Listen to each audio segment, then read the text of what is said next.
Alam, Malaysia, CNN. Malaysian prosecutors rejected an appeal to drop a murder charge against one of the two women accused of using the deadly nerve Asian VX to murder the half-brother of North Korean leader Kim Jong Un, just days after allowing her co-defendant to walk free. The decision means that Dong Thi Huong of Vietnam will remain as the only suspect in the case still behind bars. Huong was one of two women charged with the February 2017 murder of Kim Jong Nam, an offense punishable by hanging. The other, Indonesian national Siti Aisyah, was freed Monday in a surprise ruling and returned to Indonesia hours later. Prosecutors did not reveal why they rejected Huong's appeal but let Aisyah go free. Huong's legal team had petitioned prosecutors to release her on the same grounds as Aisyah, arguing it would be unfair to free one of the co-defendants but not the other. However, Huong told reporters through an interpreter that she wasn't bitter Aisyah was freed and she was not.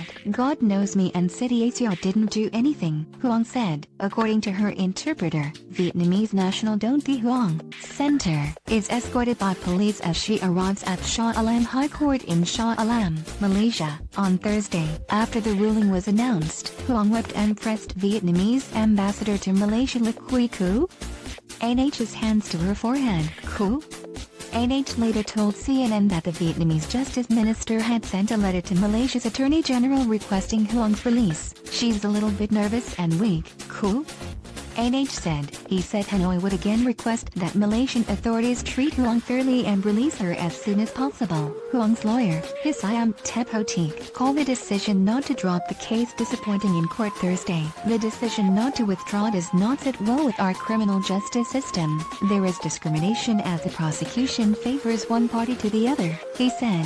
Both presented same defense before this court. "The public prosecutor has not acted fairly," Judge Azmi Arithana during court on humanitarian grounds, saying Huong appeared not well. He then ordered a doctor evaluate her. Court will resume on April 1st. The other suspects, 4 North Koreans who fled Malaysia for an unknown destination shortly after the assassination, were also charged in absentia with the murder. The international police organization Interpol has issued red notices asking governments around the world to send them back to face trial. Analysts said if North Korea was behind the killing, Kim Jong Un may have seen his older half-brother as a potential leadership threat, even though their father, former North Korean leader Kim Jong-il, had long discounted Kim Jong-nam as a possible successor. Kim Jong-nam fell out of favor some 2 decades ago and lived in self-imposed exile in the Chinese-controlled territory of Macau. North Korea has consistently denied involvement in the killing. The U.S., South Korean and Malaysian authorities have said Pyongyang was responsible.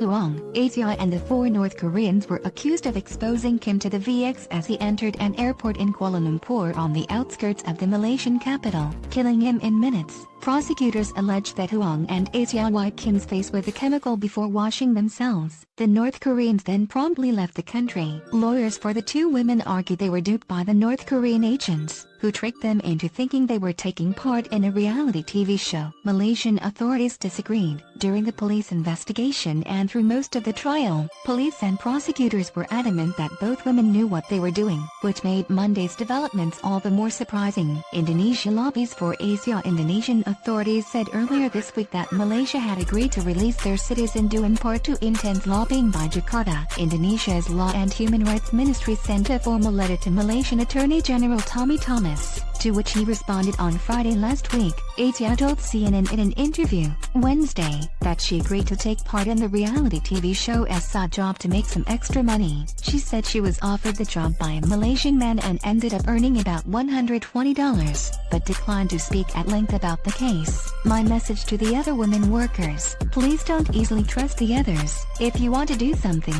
you have to understand what is that exactly," she said. After Aisyah's release on Monday, Vietnamese authorities appear to step up their own efforts to free Huong. Foreign Minister Pham Binh Minh urged his Malaysian counterpart Tuesday to ensure fair judgment for Huong. According to an image tweeted by his ministry, Vietnamese authorities had been tight-lipped about the case. They did not disclose whether Huong's detention was discussed during Kim Jong-un's visit last month to Hanoi, where he met U.S. President Donald Trump and Vietnamese leaders. Those meetings would have been unthinkable back in 2017, when Kim Jong-nam's assassination was widely seen as evidence of his half-brother's brutal but calculating leadership style. It was not until the following year that Kim Jong-un made a dramatic foray into diplomacy, holding his first historic summit with Trump in Singapore and also meeting the leaders of South Korea and China.